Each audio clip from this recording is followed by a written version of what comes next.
اللہ اللہ اللہ۔ شروع اللہ کا نام لے کر جو بڑا مہربان نہایت رحم والا ہے۔ اور میں اپنے آپ کو پاک صاف نہیں کہتا، کیونکہ نفس امارہ انسان کو برائی ہی سکھاتا رہتا ہے، مگر یہ کہ میرا پروردگار رحم فرمائے۔ بے شک میرا پروردگار بخشنے والا ہے، مہربان ہے۔ اور بادشاہ نے حکم دیا کہ اسے میرے پاس لاؤ، میں اسے اپنا مصاحب خاص بناؤں گا۔ پھر جب ان سے گفتگو کی تو کہا کہ آج سے تم ہمارے ہاں صاحب منزلت ہو اور صاحب اعتبار ہو۔ یوسف نے کہا مجھے زرعی پیداوار پر مقرر کر دیجئے، کیونکہ میں حفاظت بھی کر سکتا ہوں اور اس کام سے واقف بھی ہوں۔ اس طرح ہم نے یوسف کو ملک مصر میں جگہ دی اور وہ اس ملک میں جہاں چاہتے تھے رہتے تھے۔ ہم اپنی رحمت جس پر چاہتے ہیں کرتے ہیں اور نیکوکاروں کے اجر کو ضائع نہیں کرتے۔ اور جو لوگ ایمان لائے اور ڈرتے رہے ان کے لیے آخرت کا اجر بہت بہتر ہے۔ اور یوسف کے بھائی کنعان سے مصر میں غلہ خریدنے کے لیے آئے تو یوسف کے پاس گئے، تو یوسف نے ان کو پہچان لیا اور وہ ان کو نہ پہچان سکے۔ اور جب یوسف نے ان کے لیے ان کا سامان تیار کر دیا تو کہا کہ پھر آنا تو جو باپ کی طرف سے تمہارا ایک اور بھائی ہے اسے بھی میرے پاس لیتے آنا۔ کیا تم نہیں دیکھتے کہ میں ناب بھی پوری پوری دیتا ہوں اور مہمانداری بھی خوب کرتا ہوں؟ اب اگر تم اسے میرے پاس نہ لاؤ گے تو نہ تمہیں میرے ہاں سے غلہ ملے گا اور نہ تم میرے پاس ہی آ سکو گے۔ انہوں نے کہا کہ ہم اس کے بارے میں اس کے والد کو پھسلائیں گے اور ہم یہ کام کر کے رہیں گے۔ اور یوسف نے اپنے خدام سے کہا کہ ان کا سرمایہ یعنی غلے کی قیمت ان کے سامان میں رکھ دو۔ عجب نہیں کہ جب یہ اپنے اہل و عیال میں جائیں تو اسے پہچان لیں، اور عجب نہیں کہ یہ پھر یہاں آئیں۔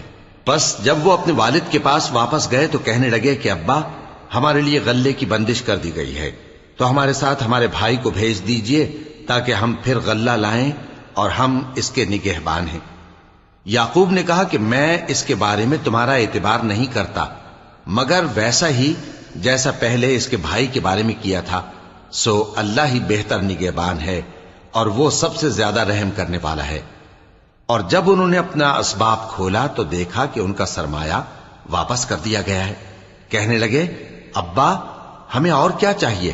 دیکھیے یہ ہماری پونجی بھی ہمیں واپس کر دی گئی ہے، اور ہم اپنے اہل و عیال کے لیے پھر غلہ لائیں گے اور اپنے بھائی کی نگہبانی کریں گے، اور ایک بار شتر زیادہ لائیں گے کہ یہ غلہ جو ہم لائے ہیں تھوڑا ہے۔ یعقوب نے کہا کہ جب تک تم اللہ کا عہد نہ دو کہ اس کو میرے پاس صحیح و سالم لے آؤ گے، میں اسے ہرگز تمہارے ساتھ نہیں بھیجنے کا، مگر یہ کہ تم گھیر لیے جاؤ یعنی بے بس ہو جاؤ تو مجبوری ہے۔ پس جب انہوں نے والد کو اپنا قول دیا تو یعقوب نے کہا کہ جو قول و قرار ہم کر رہے ہیں اس کا اللہ ضامن ہے، اور فرمایا کہ اے میرے بیٹو ایک ہی دروازے سے داخل نہ ہونا بلکہ جدا جدا دروازوں سے داخل ہونا، اور میں اللہ کی تقدیر کو تو تم سے روک نہیں سکتا۔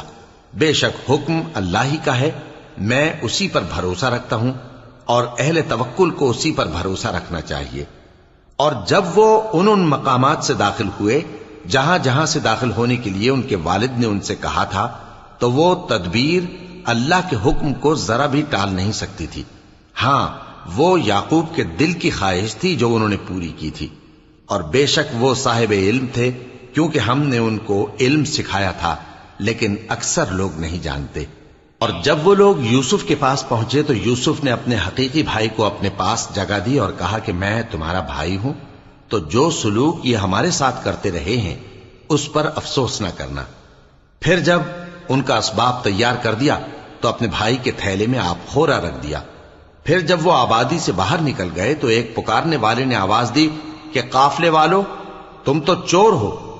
وہ ان کی طرف متوجہ ہو کر کہنے لگے کہ تمہاری کیا چیز کھوئی گئی ہے؟ وہ بولے کہ بادشاہ کا کٹورا کھویا گیا ہے، اور جو شخص اس کو لے کے آئے اس کے لیے ایک بار شتر انعام، اور میں اس کا ضامن ہوں۔ وہ کہنے لگے کہ اللہ کی قسم تم کو معلوم ہے کہ ہم اس ملک میں اس لیے نہیں آئے کہ خرابی کریں اور نہ ہم چوری کیا کرتے ہیں۔ وہ بولے کہ اگر تم جھوٹے نکلے یعنی چوری ثابت ہوئی تو اس کی سزا کیا؟ انہوں نے کہا کہ اس کی سزا یہ کہ جس کے تھیلے میں وہ دستیاب ہو وہی اس کا بدل قرار دیا جائے، ہم ظالموں کو یہی سزا دیا کرتی ہیں۔ پھر یوسف نے اپنے بھائی کے تھیلے سے پہلے ان کے تھیلوں کو دیکھنا شروع کیا، پھر اپنے بھائی کے تھیلے میں سے اس کو نکال لیا۔ اس طرح ہم نے یوسف کے لیے تدبیر کی، ورنہ بادشاہ کے قانون کے مطابق وہ اپنے بھائی کو لے نہیں سکتے تھے، مگر یہ کہ اللہ چاہے۔ ہم جس کے چاہتے ہیں درجے بلند کرتے ہیں، اور ہر علم والے سے بڑھ کر ایک بڑا علم والا ہے۔ برادران یوسف نے کہا کہ اگر اس نے چوری کی ہو تو کچھ عجب نہیں کہ اس کے ایک بھائی نے بھی پہلے چوری کی تھی، مگر یوسف نے اس بات کو اپنے دل میں مخفی رکھا اور ان پر ظاہر نہ ہونے دیا، یعنی زیر لب کہا کہ تم بڑے برے ہو، اور جو تم بیان کرتے ہو اللہ اسے خوب جانتا ہے۔ وہ کہنے لگے کہ اے عزیز، اس کے والد بہت بوڑھے ہیں اور اس سے بہت محبت رکھتے ہیں، تو اس کو چھوڑ دیجئے اور اس کی جگہ ہم میں سے کسی کو رکھ لیجئے، ہم دیکھتے ہیں کہ آپ احسان کرنے والے ہیں۔ یوسف نے کہا کہ اللہ پناہ میں رکھے کہ جس شخص کے پاس ہم نے اپنی چیز پائی ہے اس کے سوا کسی اور کو پکڑ لیں، ایسا کریں تو ہم بڑے بے انصاف ہیں۔ آخر جب وہ اس سے نا امید ہو گئے تو الگ ہو کر صلاح کرنے لگے۔ سب سے بڑے نے کہا، کیا تم نہیں جانتے کہ تمہارے والد نے تم سے اللہ کا عہد لیا ہے، اور اس سے پہلے بھی تم یوسف کے بارے میں قصور کر چکے ہو؟ تو جب تک والد صاحب مجھے اجازت نہ دیں میں تو اس جگہ سے ہلنے کا نہیں، یا اللہ میرے لیے کوئی فیصلہ کرے، اور وہ سب سے بہتر فیصلہ کرنے والا ہے۔ تم سب والد صاحب کے پاس واپس جاؤ اور کہو کہ ابا، آپ کے صاحبزادے نے وہاں جا کر چوری کی، اور ہم نے تو اپنی دانست کے مطابق آپ سے اس کے لے آنے کا عہد کیا تھا، مگر ہم غیب کی باتوں کے جاننے اور یاد رکھنے والے تو نہیں تھے، اور جس بستی میں ہم ٹھہرے تھے وہاں سے، یعنی اہل مصر سے، اور جس قافلے میں آئے ہیں اس سے دریافت کر لیجئے، اور ہم اس بیان میں بالکل سچے ہیں۔ جب انہوں نے یہ بات یعقوب سے آ کر کہی تو انہوں نے کہا کہ حقیقت یوں نہیں ہے، بلکہ یہ بات تم نے اپنے دل سے بنا لی ہے، تو صبر ہی بہتر ہے۔ عجب نہیں کہ اللہ ان سب کو میرے پاس لے آئے، بے شک وہ علم والا ہے، حکمت والا ہے۔ اور ان کے پاس سے چلے گئے اور کہنے لگے کہ ہائے افسوس یوسف پر، ہائے افسوس، اور رنج و الم میں ان کی آنکھیں سفید ہو گئیں اور ان کا دل غم سے بھر رہا تھا۔ بیٹے کہنے لگے کہ واللہ آپ تو یوسف کو اسی طرح یاد ہی کرتے رہیں گے یہاں تک کہ آپ گھل جائیں گے یا جان ہی دے دیں گے۔ انہوں نے کہا کہ میں تو اپنے غم و اندوہ کا اظہار اللہ سے کرتا ہوں، اور اللہ کی طرف سے وہ باتیں جانتا ہوں جو تم نہیں جانتے۔ اے بیٹو، یوں کرو کہ ایک دفعہ پھر جاؤ اور یوسف اور اس کے بھائی کو تلاش کرو، اور اللہ کی رحمت سے نا امید نہ ہونا کہ اللہ کی رحمت سے تو کافر لوگ ہی نا امید ہوا کرتے ہیں۔ پھر جب وہ یوسف کے پاس گئے تو کہنے لگے کہ اے عزیز، ہمیں اور ہمارے اہل و عیال کو بڑی تکلیف ہو رہی ہے، اور ہم یہ تھوڑا سا سرمایہ لائے ہیں، آپ ہمیں اس کے عوض پورا غلہ دے دیجئے اور ہم پر خیرات کیجئے کہ اللہ خیرات کرنے والوں کو ثواب دیتا ہے۔ یوسف نے کہا، تمہیں معلوم ہے کہ جب تم نادانی میں پھنسے ہوئے تھے تو تم نے یوسف اور اس کے بھائی کے ساتھ کیا کیا تھا؟ وہ بولے، کیا واقعی تم ہی یوسف ہو؟ انہوں نے کہا، ہاں میں یوسف ہوں، اور بن یامین کی طرف اشارہ کر کے کہنے لگے، یہ میرا بھائی ہے، اللہ نے ہم پر بڑا احسان کیا ہے۔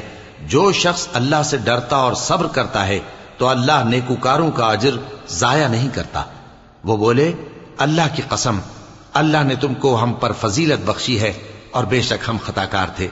یوسف نے کہا کہ آج کے دن تم پر کوئی ملامت نہیں، اللہ تم کو معاف کرے، اور وہ سب سے بڑھ کر رحم کرنے والا ہے۔ یہ میرا کرتا لے جاؤ، پھر اسے والد صاحب کے منہ پر ڈال دینا تو وہ بینا ہو جائیں گے، اور اپنے تمام اہل و عیال کو میرے پاس لے آؤ۔ اور جب قافلہ مصر سے روانہ ہوا تو ان کے والد کہنے لگے کہ اگر مجھ کو یہ نہ کہو کہ بوڑھا بہک گیا ہے تو مجھے تو یوسف کی بو آ رہی ہے۔ وہ بولے کہ واللہ آپ اسی قدیم غلطی میں مبتلا ہیں۔ مگر جب خوشخبری دینے والا آ پہنچا تو اس نے کرتا ان کے منہ پر ڈال دیا، سو وہ بینا ہو گئے، اور بیٹوں سے کہنے لگے، کیا میں نے تم سے نہیں کہا تھا کہ میں اللہ کی طرف سے وہ باتیں جانتا ہوں جو تم نہیں جانتے؟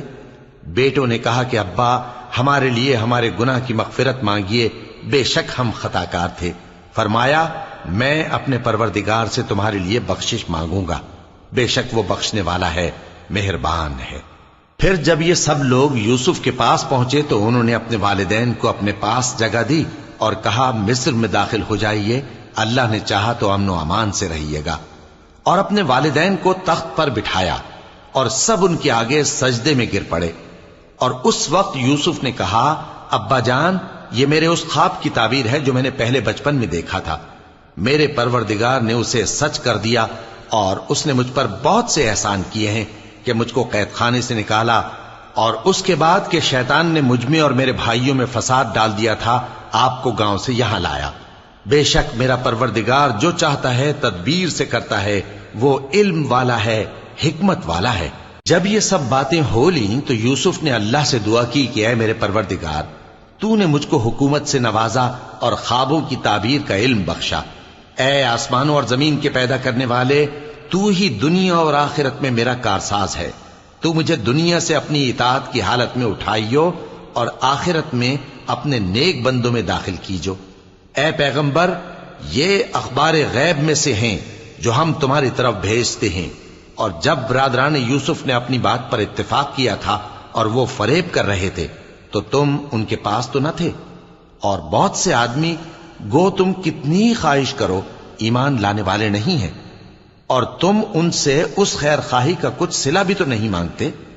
یہ قرآن اور کچھ نہیں تمام جہانوں کے لیے نصیحت ہے، اور آسمان و زمین میں بہت سی نشانیاں ہیں جن پر سے یہ گزرتے ہیں اور ان کو نظر انداز کر دیتے ہیں، اور یہ اکثر اللہ پر ایمان نہیں رکھتے مگر اس کے ساتھ شرک بھی کرتے ہیں۔ تو کیا یہ اس بات سے بے خوف ہیں کہ ان پر اللہ کا عذاب نازل ہو کر ان کو ڈھانپ لے، یا ان پر ناگہاں قیامت آ جائے اور انہیں خبر بھی نہ ہو؟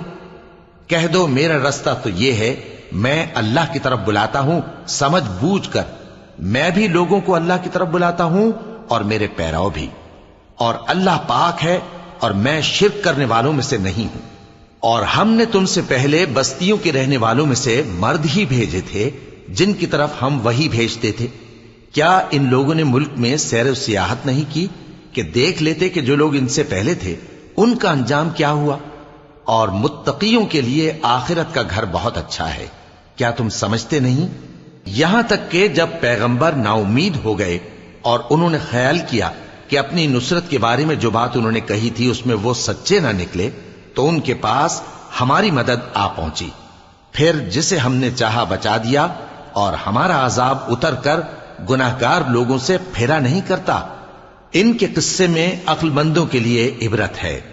یہ قرآن ایسی بات نہیں ہے جو اپنے دل سے بنائی گئی ہو، بلکہ جو کتابیں اس سے پہلے نازل ہوئی ہیں ان کی تصدیق کرنے والا ہے اور ہر چیز کی تفصیل کرنے والا، اور مومنوں کے لیے ہدایت اور رحمت ہے۔ شروع اللہ کا نام لے کر جو بڑا مہربان نہایت رحم والا ہے۔ الف لام میم را۔ اے نبی، یہ کتاب الہی کی آیتیں ہیں، اور جو کچھ تمہارے پروردگار کی طرف سے تم پر نازل ہوا ہے حق ہے، لیکن اکثر لوگ ایمان نہیں لاتے۔ اللہ وہی تو ہے جس نے ستونوں کے بغیر آسمان جیسا کہ تم دیکھتے ہو اتنے اونچے بنائے، پھر عرش پر جلوہ افروز ہوا اور سورج اور چاند کو کام میں لگا دیا۔ ہر ایک میعاد معین تک گردش کر رہا ہے۔ وہی دنیا کے کاموں کا انتظام کرتا ہے۔ اس طرح وہ اپنی آیتیں کھول کھول کر بیان کرتا ہے کہ تم اپنے پروردگار کے روبرو جانے کا یقین کرو۔ اور وہی ہے جس نے زمین کو پھیلایا اور اس میں پہاڑ اور دریا پیدا کیے اور ہر طرح کے میووں کی دو دو قسمیں بنائیں۔ وہی رات کو دن کا لباس پہناتا ہے۔ غور کرنے والوں کے لیے اس میں بہت سی نشانیاں ہیں۔ اور زمین میں کئی طرح کے قطعات ہیں ایک دوسرے سے ملے ہوئے، اور انگور کے باغ اور کھیتی اور کھجور کے درخت، بعض کی بہت سی شاخیں ہیں اور بعض کی اتنی نہیں ہوتی، باوجود کہ پانی سب کو ایک ہی ملتا ہے۔ اور ہم بعض میووں کو بعض پر لذت میں فضیلت دیتی ہیں، اور اس میں سمجھنے والوں کے لیے بہت سی نشانیاں ہیں۔ اگر تم عجیب بات سننی چاہو تو کافروں کا یہ کہنا عجیب ہے کہ جب ہم مر کر مٹی ہو جائیں گے تو کیا اثر نو پیدا ہوں گے؟ یہی لوگ ہیں جو اپنے پروردگار سے منکر ہوئے ہیں، اور یہی ہیں جن کی گردنوں میں طوق ہوں گے، اور یہی اہل دوزخ ہیں کہ ہمیشہ اس میں جلتے رہیں گے۔ اور یہ لوگ بھلائی سے پہلے تم سے برائی جلدی سے مانگتے ہیں، یعنی طالب عذاب ہیں۔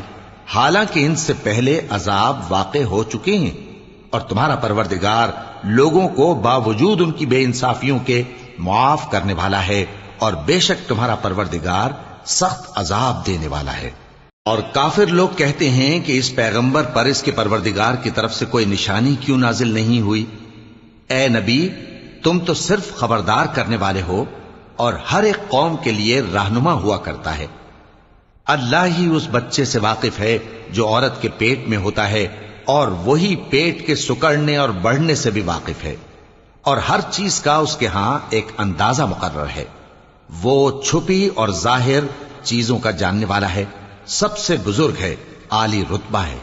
کوئی تم میں سے چپکے سے بات کہے یا پکار کر، یا رات کو کہیں چھپ جائے یا دن کی روشنی میں کھلم کھلا چلے پھرے، اللہ کے نزدیک برابر ہے۔ اس کے آگے اور پیچھے اللہ کے چوکیدار ہیں جو اللہ کے حکم سے اس کی نگرانی کرتے ہیں۔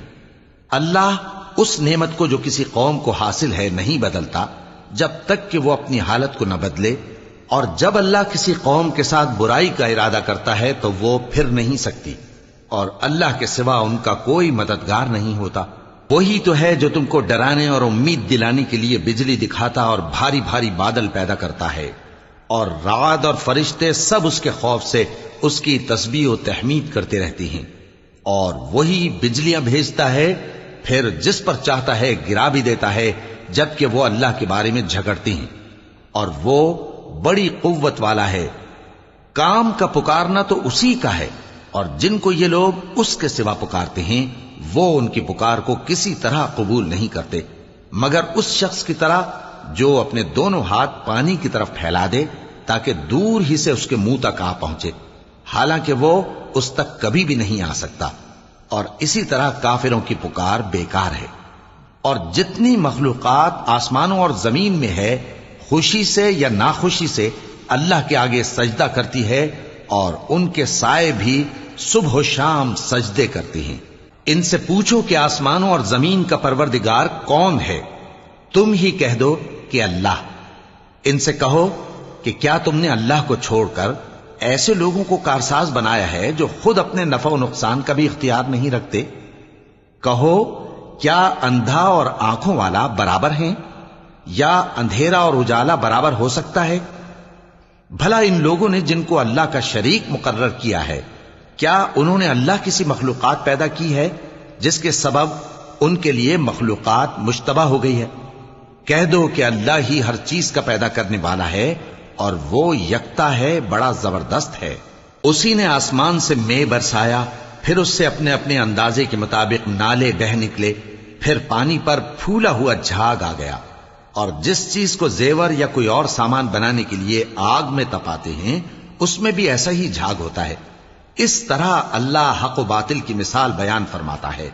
سو جھاگ تو سوکھ کر زائل ہو جاتا ہے، اور پانی جو لوگوں کو فائدہ پہنچاتا ہے وہ زمین میں ٹھہرا رہتا ہے۔ اس طرح اللہ صحیح اور غلط کی مثالیں بیان فرماتا ہے تاکہ تم سمجھو۔ جن لوگوں نے اللہ کے حکم کو قبول کیا ان کی حالت بہت بہتر ہوگی، اور جنہوں نے اس کو قبول نہ کیا، اگر روئے زمین کے سب خزانے ان کے اختیار میں ہوں تو وہ سب کے سب اور ان کے ساتھ اتنے ہی اور نجات کے بدلے میں صرف کر ڈالیں، مگر نجات کہاں؟ ایسے لوگوں کا حساب بھی برا ہوگا، اور ان کا ٹھکانہ بھی دوزخ ہے، اور وہ بری جگہ ہے۔ بھلا جو شخص یہ جانتا ہے کہ جو کچھ تمہارے پروردگار کی طرف سے تم پر نازل ہوا ہے حق ہے، وہ اس شخص کی طرح ہے جو اندھا ہے؟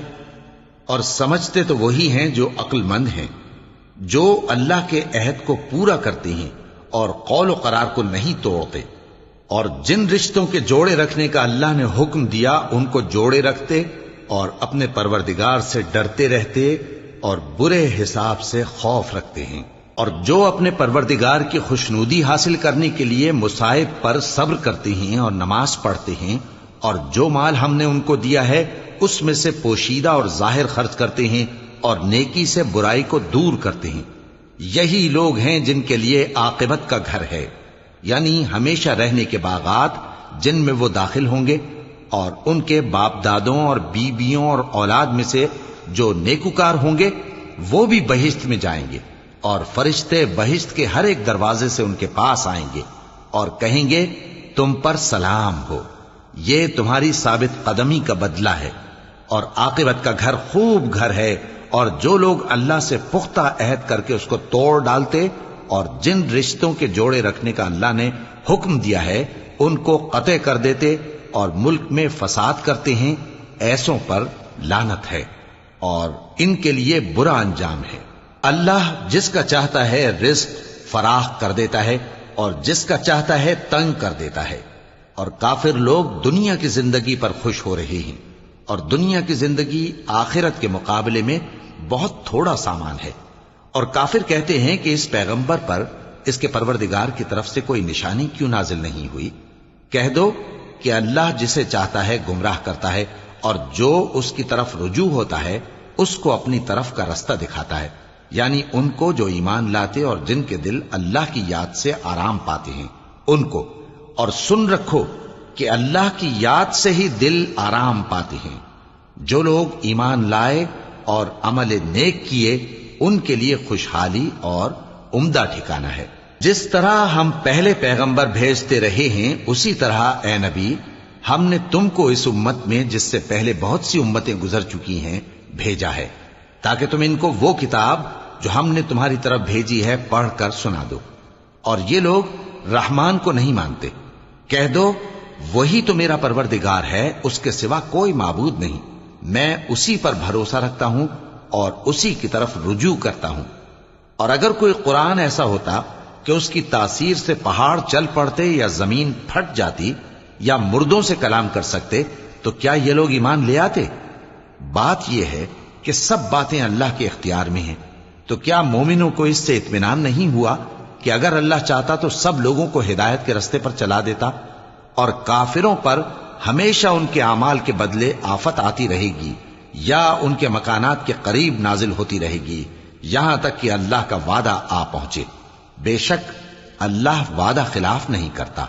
اور تم سے پہلے بھی رسولوں کے ساتھ تمسخر ہوتے رہے ہیں، تو میں نے کافروں کو مہلت دی، پھر میں نے ان کو پکڑ لیا، سو دیکھ لو کہ میرا عذاب کیسا رہا۔ تو کیا وہ جو ہر شخص کے اعمال کا نگراں و نگہبان ہے وہ بتوں کی طرح بے علم و بے خبر ہو سکتا ہے؟ اور ان لوگوں نے اللہ کے شریک مقرر کر رکھے ہیں۔ ان سے کہو کہ ذرا ان کے نام تو لو۔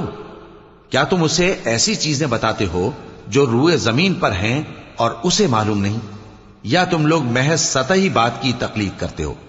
اصل یہ ہے کہ کافروں کو ان کے فریب خوبصورت معلوم ہوتے ہیں اور وہ ہدایت کے رستے سے روک لیے گئے ہیں، اور جسے اللہ گمراہ رہنے دے اسے کوئی ہدایت کرنے والا نہیں۔ ان کو دنیا کی زندگی میں بھی عذاب ہے اور آخرت کا عذاب تو بہت ہی سخت ہے، اور ان کو اللہ کے عذاب سے کوئی بھی بچانے والا نہیں۔ جس جنت کا پرہیزگاروں سے وعدہ کیا گیا ہے اس کی شان یہ ہے کہ اس کے نیچے نہریں بہ رہی ہیں، اس کے پھل ہمیشہ باقی رہنے والے ہیں اور اس کے سائے بھی۔ یہ ان لوگوں کا انجام ہے جو متقی ہیں، اور کافروں کا انجام دوزخ ہے۔ اور جن لوگوں کو ہم نے کتاب دی ہے وہ اس کتاب سے جو تم پر نازل ہوئی ہے خوش ہوتی ہیں، اور بعض فرقے اس کی بعض باتیں نہیں بھی مانتے۔ کہہ دو کہ مجھ کو یہی حکم ہوا ہے کہ اللہ ہی کی عبادت کروں اور اس کے ساتھ کسی کو شریک نہ بناؤں، میں اسی کی طرف بلاتا ہوں اور اسی کی طرف مجھے لوٹنا ہے۔ اور اسی طرح ہم نے اس قرآن کو عربی زبان کا فرمان بنا کر نازل کیا ہے، اور اگر تم علم آ جانے کے بعد ان لوگوں کی خواہشوں کے پیچھے چلو گے تو اللہ کے سامنے کوئی نہ تمہارا مددگار ہوگا اور نہ کوئی بچانے والا۔ اور اے نبی ہم نے تم سے پہلے بھی پیغمبر بھیجے تھے اور ان کو بیویاں اور اولاد بھی دی تھی، اور کسی پیغمبر کے اختیار کی بات نہ تھی کہ اللہ کے حکم کے بغیر کوئی نشانی لے آتا۔ ہر حکم قضا کتاب میں لکھا ہوا ہے۔ اللہ جس چیز کو چاہتا ہے مٹا دیتا ہے اور جس کو چاہتا ہے باقی رکھتا ہے، اور اسی کے پاس اصل کتاب ہے۔ اور اگر ہم کوئی عذاب جس کا ان لوگوں سے وعدہ کرتے ہیں تمہیں دکھائیں، یعنی تمہارے روبرو ان پر نازل کریں، یا تمہاری مدت حیات پوری کر دیں، یعنی تمہارے انتقال کے بعد عذاب بھیجیں، تو تمہارا کام ہمارے احکام کا پہنچا دینا ہے اور ہمارا کام حساب لینا ہے۔ کیا انہوں نے نہیں دیکھا کہ ہم زمین کو اس کے کناروں سے گھٹاتے چلے آ رہے ہیں، اور اللہ جیسا چاہتا ہے حکم کرتا ہے، کوئی اس کے حکم کا رد کرنے والا نہیں، اور وہ جلد حساب لینے والا ہے۔ جو لوگ ان سے پہلے تھے وہ بھی بہتیری تدبیریں کرتے رہے ہیں، سو تدبیر تو سب اللہ ہی کی ہوتی ہے۔ ہر شخص جو کچھ کر رہا ہے اللہ اسے جانتا ہے، اور کافر جلد معلوم کر لیں گے کہ آخرت میں اچھا انجام کس کے لیے ہوتا ہے۔ اور کافر لوگ کہتے ہیں کہ تم پیغمبر نہیں ہو، کہہ دو کہ میرے اور تمہارے درمیان اللہ اور وہ شخص جس کے پاس کتاب آسمانی کا علم ہے بطور گواہ کافی ہے۔ شروع اللہ کا نام لے کر جو بڑا مہربان نہایت رحم والا ہے۔ الف لام را، یہ ایک پر نور کتاب ہے، اس کو ہم نے تم پر اس لیے نازل کیا ہے کہ تم لوگوں کو اندھیروں سے نکال کر روشنی کی طرف لے جاؤ، یعنی ان کے پروردگار کے حکم سے عزت والے خوبیوں والے مالک کے راستے کی طرف، یعنی اس اللہ کے راستے کی طرف کہ جو کچھ آسمانوں اور زمین میں ہے سب اسی کا ہے۔ اور ان کافروں کے لیے عذاب شدید کی وجہ سے تباہی اور بربادی مقدر ہے، جو آخرت کے مقابلے میں دنیاوی زندگی کو پسند کرتے اور لوگوں کو اللہ کے راستے سے روکتے اور اس میں کجی چاہتے ہیں۔ یہ لوگ بڑے دور کی گمراہی میں ہیں، اور ہم نے کوئی پیغمبر نہیں بھیجا مگر وہ اپنی قوم کی زبان بولتا تھا تاکہ انہیں احکام الہی کھول کھول کر بتا دے۔ پھر اللہ جسے چاہتا ہے گمراہ رہنے دیتا ہے اور جسے چاہتا ہے ہدایت دیتا ہے، اور وہ غالب ہے، حکمت والا ہے۔ اور ہم نے موسیٰ کو اپنی نشانیاں دے کر بھیجا کہ اپنی قوم کو تاریکیوں سے نکال کر روشنی میں لے جاؤ، اور ان کو اللہ کے دن یاد دلاؤ، اور اس میں ان لوگوں کے لیے جو صابر و شاکر ہیں نشانیاں ہیں۔ اور جب موسیٰ نے اپنی قوم سے کہا کہ اللہ نے جو تم پر مہربانیاں کی ہیں ان کو یاد کرو، جبکہ اس نے تم کو فرعون کی قوم سے رہائی بخشی، وہ لوگ تمہیں برے برے عذاب دیتے تھے اور تمہارے بیٹوں کو مار ڈالتے تھے اور تمہاری لڑکیوں کو زندہ رہنے دیتے تھے، اور اس میں تمہارے پروردگار کی طرف سے بڑی آزمائش تھی۔ اور جب تمہارے پروردگار نے تم کو آگاہ کیا کہ اگر شکر کرو گے تو میں تمہیں زیادہ دوں گا، اور اگر ناشکری کرو گے تو یاد رکھو کہ میرا عذاب بھی سخت ہے۔ اور موسیٰ نے صاف صاف کہہ دیا کہ اگر تم اور جتنے اور لوگ زمین میں ہیں سب کے سب ناشکری کرو تو بھی اللہ بے نیاز ہے، قابل تعریف ہے۔ بھلا تم کو ان لوگوں کے حالات کی خبر نہیں پہنچی جو تم سے پہلے تھے، یعنی نوح اور عاد اور سمود کی قوم اور جو ان کے بعد تھے، جن کا علم اللہ کے سوا کسی کو نہیں۔ جب ان کے پاس ان کے پیغمبر نشانیاں لے کر آئے تو انہوں نے اپنے ہاتھ ان کے منہوں پر رکھ دیے کہ خاموش رہو، اور کہنے لگے کہ ہم تو تمہاری رسالت کو تسلیم نہیں کرتے، اور جس چیز کی طرف تم ہمیں بلاتے ہو ہم کو اس میں بھاری شک ہے۔ ان کے پیغمبروں نے کہا کیا تم کو اللہ کے بارے میں شک ہے جو آسمانوں اور زمین کا پیدا کرنے والا ہے؟ وہ تمہیں اس لیے بلاتا ہے کہ تمہارے گناہ بخشے اور ایک مدت مقرر تک تم کو مہلت دے۔ وہ بولے کہ تم تو ہمارے ہی جیسے آدمی ہو، تمہارا یہ منشا ہے کہ جن چیزوں کو ہمارے بڑے پوجتے رہے ہیں ان کے پوجنے سے تم ہمیں روک دو، تو اچھا کوئی کھلی دلیل لاؤ، یعنی معجزہ دکھاؤ۔ پیغمبروں نے ان سے کہا کہ ہاں ہم تمہارے ہی جیسے آدمی ہیں، لیکن اللہ اپنے بندوں میں سے جس پر چاہتا ہے نبوت کا احسان کرتا ہے، اور ہمارے اختیار کی بات نہیں کہ ہم اللہ کے حکم کے بغیر تم کو تمہاری فرمائش کے مطابق معجزہ دکھائیں۔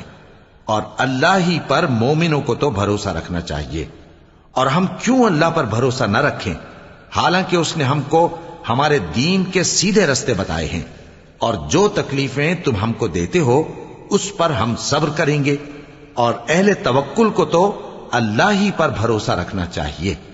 اور جو کافر تھے انہوں نے اپنے پیغمبروں سے کہا کہ یا تو ہم تم کو اپنے ملک سے باہر نکال دیں گے یا تم ہمارے مذہب میں واپس آ جاؤ۔ پس ان کے پروردگار نے ان کی طرف وحی بھیجی کہ ہم ظالموں کو ہلاک کر دیں گے اور ان کے بعد تم کو اس زمین میں آباد کر دیں گے۔ یہ اس شخص کے لیے ہے جو قیامت کے روز میرے سامنے کھڑے ہونے سے ڈرے اور میرے عذاب سے خوف کرے۔ اور پیغمبروں نے اللہ سے فتح چاہی اور ہر سرکش ضدی نامراد رہ گیا۔ اس کے پیچھے دوزخ ہے اور اسے پیپ والا پانی پلایا جائے گا وہ اس کو گھونٹ گھونٹ کر کے پیے گا اور گلے سے نہیں اتار سکے گا، اور ہر طرف سے اسے موت آ رہی ہوگی مگر وہ مرنے میں نہیں آئے گا، اور اس کے بعد سخت عذاب ہوگا۔ جن لوگوں نے اپنے پروردگار سے کفر کیا ان کے اعمال کی مثال راکھ کی سی ہے کہ آندھی کے دن اس پر زور کی ہوا چلے جو اسے اڑا لے جائے۔ اسی طرح جو کام وہ کرتے رہے ان پر ان کو کچھ قابو نہ ہوگا۔ یہی تو پرلے سرے کی گمراہی ہے۔ کیا تم نے نہیں دیکھا کہ اللہ نے آسمانوں اور زمین کو تدبیر سے پیدا کیا ہے؟ اگر وہ چاہے تو تم کو نابود کر دے اور تمہاری جگہ نئی مخلوق پیدا کر دے، اور یہ اللہ کو کچھ بھی مشکل نہیں۔ اور قیامت کے دن سب لوگ اللہ کے سامنے کھڑے ہوں گے تو غریب پیروکار بڑے بن بیٹھنے والوں سے کہیں گے کہ ہم تو تمہارے پیرو تھے، کیا تم اللہ کا کچھ عذاب ہم پر سے دفع کر سکتے ہو؟ وہ کہیں گے کہ اگر اللہ ہم کو ہدایت کرتا تو ہم تم کو ہدایت کرتے۔ اب ہم گھبراہٹ ظاہر کریں یا صبر کریں ہمارے حق میں برابر ہے، کوئی جگہ رہائی کی ہمارے لیے نہیں ہے۔ اور جب حساب کتاب کا کام فیصل ہو چکے گا تو شیطان کہے گا جو وعدہ اللہ نے تم سے کیا تھا وہ تو سچا تھا، اور جو وعدہ میں نے تم سے کیا تھا وہ جھوٹا تھا، اور میرا تم پر کسی طرح کا زور نہیں تھا۔ ہاں، میں نے تم کو گمراہی اور باطل کی طرف بلایا تو تم نے جلدی سے اور بے دلیل میرا کہنا مان لیا۔ تو آج مجھے ملامت نہ کرو، اپنے آپ ہی کو ملامت کرو۔ نہ میں تمہاری فریاد رسی کر سکتا ہوں اور نہ تم میری فریاد رسی کر سکتے ہو۔ میں اس بات سے انکار کرتا ہوں کہ تم پہلے مجھے شریک بناتے تھے۔ بے شک جو ظالم ہیں ان کے لیے درد دینے والا عذاب ہے۔ اور جو ایمان لائے اور عمل نیک کرتے رہے وہ بہشتوں میں داخل کیے جائیں گے جن کے نیچے نہریں بہہ رہی ہیں۔ اپنے پروردگار کے حکم سے وہ ہمیشہ ان میں رہیں گے، وہاں وہ ہر ملاقات پر ایک دوسرے کو سلام کہیں گے۔ کیا تم نے نہیں دیکھا کہ اللہ نے کلمہ طیبہ کی کیسی مثال بیان فرمائی ہے؟ وہ ایسی ہے جیسے پاکیزہ درخت جس کی جڑ مضبوط ہو اور شاخیں آسمان میں پھیلی ہوں۔ وہ اپنے پروردگار کے حکم سے ہر موقع پر پھل لاتا ہو، اور اللہ لوگوں کے لیے مثالیں بیان فرماتا ہے تاکہ وہ نصیحت حاصل کریں۔ اور ناپاک بات یعنی غلط عقیدے کی مثال ناپاک درخت کی سی ہے کہ وہ زمین کے اوپر ہی سے اکھیڑ کر پھینک دیا جائے، اس کو ذرا بھی قرار و ثبات نہیں۔ اللہ مومنوں کے دلوں کو صحیح اور پکی بات سے دنیا کی زندگی میں بھی مضبوط رکھتا ہے اور آخرت میں بھی رکھے گا، اور اللہ بے انصافوں کو گمراہ کر دیتا ہے، اور اللہ جو چاہتا ہے کرتا ہے۔ کیا تم نے ان لوگوں کو نہیں دیکھا جنہوں نے اللہ کے احسان کو ناشکری سے بدل دیا اور اپنی قوم کو تباہی کے گھر میں لا اتارا، یعنی دوزخ میں کہ سب ناشکرے اس میں داخل ہوں گے، اور وہ برا ٹھکانہ ہے۔ اور ان لوگوں نے اللہ کے شریک مقرر کیے کہ لوگوں کو اس کے رستے سے گمراہ کریں۔ کہہ دو کہ چند روز فائدے اٹھا لو، آخر کار تم کو دوزخ کی طرف لوٹ کر جانا ہے۔ اے پیغمبر، میرے مومن بندوں سے کہہ دو کہ نماز پڑھا کریں، اور اس دن کے آنے سے پیشتر جس میں نہ اعمال کا سودا ہوگا اور نہ دوستی کام آئے گی، ہمارے دیے ہوئے مال میں سے پوشیدہ اور علانیہ خرچ کرتے رہیں۔ اللہ ہی تو ہے جس نے آسمانوں اور زمین کو پیدا کیا اور آسمان سے مے برسایا، پھر اس سے تمہارے کھانے کے لیے پھل پیدا کیے اور کشتیوں اور جہازوں کو تمہارے زیر فرمان کیا تاکہ وہ سمندر میں اس کے حکم سے چلیں، اور نہروں کو بھی تمہارے زیر فرمان کیا، اور سورج اور چاند کو تمہارے لیے کام میں لگا دیا کہ دونوں دن رات ایک ڈگر پر چل رہے ہیں، اور رات اور دن کو بھی تمہاری خاطر کام میں لگا دیا، اور جو کچھ تم نے مانگا سب میں سے تم کو عنایت کیا۔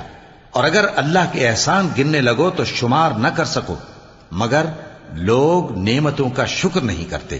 کچھ شک نہیں کہ انسان بڑا بے انصاف ہے، ناشکرا ہے۔